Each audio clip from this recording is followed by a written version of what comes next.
தருமபுரி கிருஷ்ணகிரி மாவட்ட மக்களுக்கு பாதுகாக்கப்பட்ட காவிரி கூட்டு குடிநீர் திட்டம் நிச்சயம் கிடைக்கும் என்று அமைச்சர் கே என் நேரு தெரிவித்துள்ளார். சட்டப்பேரவையில் கேள்வி நேரத்தின் போது பதிலளித்த அமைச்சர் கே என் நேரு, ஒகேனக்கல் கூட்டு குடிநீர் இரண்டாவது திட்டம் 8000 கோடிக்கு மேலாக நிறைவேற்றப்படவிருக்கிறது. நிதி உதவி பெற்றவுடன் டெண்டர் விடுவதற்கான பணிகள் நடைபெறவிருக்கிறது என்று தெரிவித்தார்.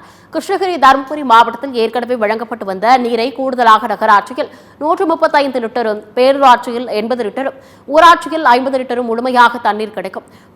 நிச்சயம் தருமபுரி கிருஷ்ணகிரி மாவட்ட அனைத்து மக்களுக்கும் பாதுகாக்கப்பட்ட காவிரி கூட்டு குடிநீர் திட்டம் கிடைக்கும் என்று தெரிவித்த அவர், அதற்கான பணிகளை துறை தீவிரமாக செய்து வருகிறது என்று தெரிவித்துள்ளார். தேன்கனிக்கோட்டை பேரூராட்சி எல்லைக்கு உட்பட்ட 14வது வார்டில் 1 டிஜி தொட்டி, 2 தேர்பேட்டை மற்றும் தேர்பேட்டை 1வது தெரு முதல் 5வது தெரு மற்றும் சித்ரா நகர் ஆகிய பகுதியில் அமைந்துள்ளன. இதில் டிஜி தொட்டி என்பது ஒரு குக்கிராமமாகும்.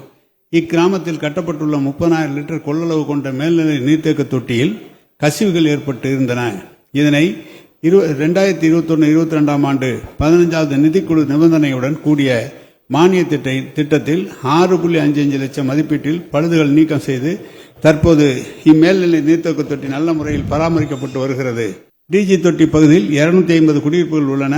அப்பகுதியில் மக்கள் தொகை 1080 ஆகும். மேற்படி டிஜி தொட்டியில் உள்ள குடியிருப்புகளில் வசிக்கும் பொதுமக்களுக்கு தினந்தோறும் காலை 6 மணி முதல் 8 மணி வரை ஒகேனக்கல் கூட்டு குடிநீர் திட்டம் மூலம் 30,000 லிட்டர் குடிநீர் வழங்கப்பட்டு வருகிறது.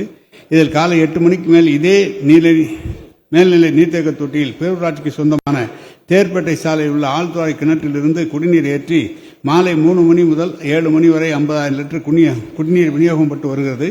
இதுபோக அப்பகுதியில் ஒரு சிறு மின் விசை பம்பு மூலம் 1000 லிட்டர் கொள்ளளவு கொண்ட குடிநீர் தொட்டி அமைந்து 24 மணி நேரம் குடிநீர் விநியோகம் செய்யப்பட்டு வருகிறது.